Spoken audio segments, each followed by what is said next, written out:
अस्सलामुअलैकुम दोस्तों, मैं हरहुल शेख इंडिया से।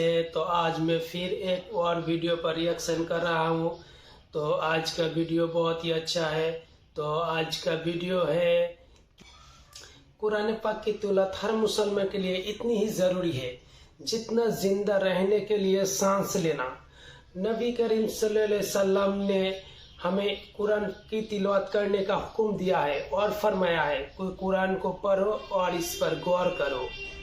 लेकिन क्या आपको मालूम है कि कुरान की तिलावत करने के जितने ज़्यादा फ़ायदे हैं, वही दिन में एक ऐसा वक्त भी आता है जब कुरान की तिलावत के समय तमाम इबादत को अदा करने के लिए मना किया है। तो इस वीडियो पर देख लेते हैं कि क्यों मना किया है। तो चलो लेट्स गो, स्टार्ट करते हैं वीडियो। कुरान पाक की तिलावत हर मुसलमान के लिए इतनी ही ज़रूरी है जितना जिंदा रहने के लिए सांस लेना। नबी करीम सल्लल्लाहु अलैहि वसल्लम ने हमें कुरान की तिलावत का हुक्म दिया है और फरमाया है कि कुरान को पढ़ो और इस पर गौर करो। लेकिन क्या आपको मालूम है कि कुरान की तिलावत करने के जितने ज़्यादा फ़ायदे हैं, वहीं दिन में एक ऐसा वक्त भी आता है जब कुरान की तिलावत समय तमाम इबादत को अदा करने से मना किया गया है। वहीं कुछ ऐसे औकात और भी होते हैं जिनमें कुरान की तिलावत करना सख्ती से मना है। इन औकात में कुरान की तिलावत करने से मना क्यों किया गया है? ये सवाल उन सवालों में से एक है जिनका ख्याल तो सबके जहनों में आता है, लेकिन इसकी हकीकत मालूम नहीं होती। ये सवाल तमाम मुसलमानों के जहन में भी यकीनन आता होगा कि इन औकात में इबादत क्यों नहीं की जाती या इन औकात में इबादत करना क्यों मना है। लेकिन इस बात के पीछे असल हकीकत क्या है, आज की वीडियो में हम ये जानने की कोशिश करते हैं।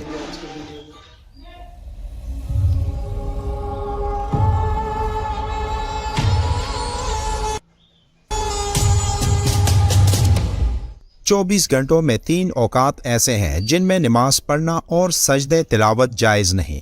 एक तलुए आफ्ताब यानी सूरज निकलने का वक्त, दूसरा वक्त इस्तिवा यानी जब सूरज बिल्कुल दरमियान में होता है, और तीसरा गुरूब आफ्ताब जब सूरज गुरूब होता है। नमाज इस्लाम का एक अहम तरीन रुकन है। इसकी अहमियत का अंदाज़ा इस बात से लगाया जा सकता है कि कुरान पाक और अहादीस मुबारका में बार बार नमाज कायम करने की तायीद की गई है। हदीस में है कि एक शख्स नबी करीम सल्लल्लाहु अलैहि वसल्लम की खिदमत में हाजिर हुआ और कहा कि फ़लाँ शख्स रातों को नमाज पढ़ता है मगर दिन में चोरी करता है। तो आप सल्लल्लाहु अलैहि वसल्लम ने फरमाया कि उसकी नमाज अनकरीब उसे बुरे कामों से रोक देगी। सूरह अनकबूत की आयत नंबर 45 में इरशाद है कि बेशक नमाज बेहयाई और बुरे कामों से रोकती है। इसके अलावा सूरह मुदस्सिर में इरशाद बारी ताला है, जन्नत वाले जब जहन्नम वालों से पूछेंगे कि क्या चीज़ उन्हें दोज़ख में ले आई, तो वो कहेंगे कि हम नमाज नहीं पढ़ते थे। हदीस शरीफ में आता है कि रसूलुल्लाह सल्लल्लाहु अलैहि वसल्लम ने 3 औकात में नमाज पढ़ने से मना फरमाया। एक तुलू के वक्त, दूसरा ज़वाल के वक्त और गुरूब के वक्त। इन औकात में नमाज पढ़ने की ममानियत की असल वजह तो ये है कि अहादीस मुबारका में इन औकात में नमाज की अदायगी से मना किया गया है। लेकिन ममानियत की वजह अहादीस मुबारका की रोशनी में ये है कि इन खास औकात में कुफ़ार सूरज की पूजा करते और इसको सजदा करते थे। इसलिए मुसलमानों को इन औकात में इबादत करने से मना कर दिया गया ताकि कुफ़ार ये ना समझ बैठें कि मुसलमान भी उनकी तरह सूरज की पूजा करते हैं। मजीद ये कि इन 3 औकात में शैतान भी सूरज के करीब हो जाता है और ख़ुद अपने आप के माबूद और मस्जूद होने पर खुश होता है। इब्ने उमर रज़ियल्लाहु तआला अन्हु से रिवायत है, वो कहते हैं कि नबी करीम सल्लल्लाहु अलैहि वसल्लम ने हमें हुक्म दिया कि जिस वक्त सूरज का किनारा निकले, जिसका ज़हूर सबसे पहले होता है, तो नमाज को छोड़ दें यहाँ तक कि खूब अच्छी तरह ज़ाहिर और बुलंद हो जाए, और जिस वक्त सूरज का किनारा गायब हो जाए तो नमाज को छोड़ दें यहाँ तक कि वो मुकम्मल तौर पर गायब हो जाए।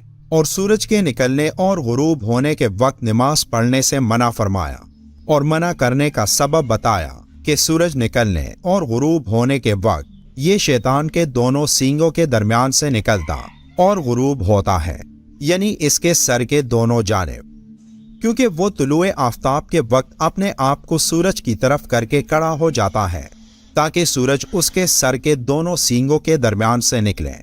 چنانچہ جو اس وقت سجدہ کرے گا وہ اس کا قبلہ ہو جائے گا۔ اسی طرح غروب کے وقت بھی وہ کڑا ہوتا ہے تاکہ آفتاب اس کے سر کے دونوں سینگوں کے درمیان غروب ہو۔ چنانچہ جو اس وقت سجدہ کرے گا تو اس کا وہ قبلہ ہوگا۔ اسی وجہ سے آپ صلی اللہ علیہ وآلہ وسلم نے اس وقت نماز پڑھنے سے منع فرمایا تاکہ عبادت میں مشابہت نہ ہو۔ شیطان کے سینگوں سے شیطان کے وہ گروہ مراد ہیں جن کے درمیان جب سورج طلوع یا غروب ہوتا ہے تو وہ اس کی پرستش کرتے ہیں، جس وجہ سے ان اوقات میں نماز ادا کرنے سے اللہ کے رسول صلی اللہ علیہ وآلہ وسلم نے منع فرمایا تاکہ اللہ کی عبادت کرنے والے الگ ہوں۔ اسی لیے ان اوقات میں مشرکین سورج کو سجدہ کرتے۔ حدیث پاک میں یہ بھی ذکر ہے کہ ان اوقات میں نماز نہیں پڑھنی چاہیے کیونکہ ان اوقات میں جہنم کی آگ کو دہکایا جاتا ہے۔ یہ غیب کا وہ علم ہے جو اللہ نے حضرت محمد صلی اللہ علیہ وآلہ وسلم کو سکھایا، اور آپ صلی اللہ علیہ وآلہ وسلم نے تمام مسلمانوں کو اس کے بارے میں آگاہی دی، اور یہ ہم سب کی ذمہ داری ہے کہ آپ صلی اللہ علیہ وآلہ وسلم کے فرمان پر عمل کریں۔ جہاں تک قرآن پڑھنے کی بات ہے تو طلوع آفتاب سے لے کر اور زوال کے وقت اور سورج غروب ہوتے وقت ان اوقات میں تلاوت قرآن کریم کرنا بہتر نہیں۔ بہتر یہ ہے کہ ذکر و اذکار کیے جائیں۔ البتہ کسی نے ان اوقات میں تلاوت کر لی تو وہ گنہگار نہیں۔ بہار شریعت میں ہے کہ ان اوقات میں تلاوت قرآن مجید بہتر نہیں، بلکہ بہتر یہ ہے کہ ذکر اور درود شریف میں مشغول رہے۔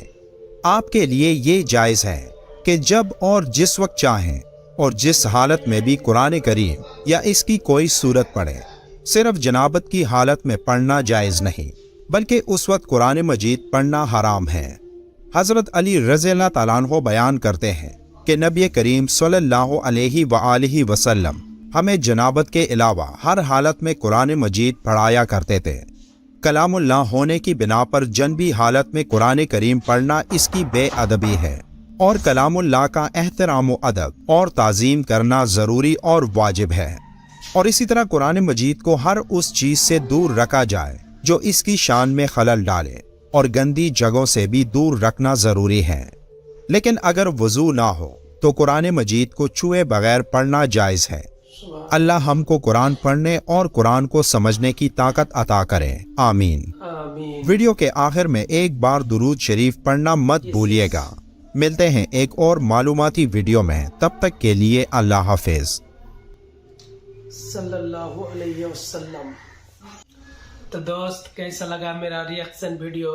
تو اس طرح کا اور بھی ریئیکشن ویڈیو آپ دیکھنے کے لیے چاہتے ہو تو ہمارے چینل کو سبسکرائب اور نوٹیفیکیشن بیل آئیکن کو دبا دیجئے تاکہ نیکسٹ ویڈیو آپ کو ضرور مل سکے۔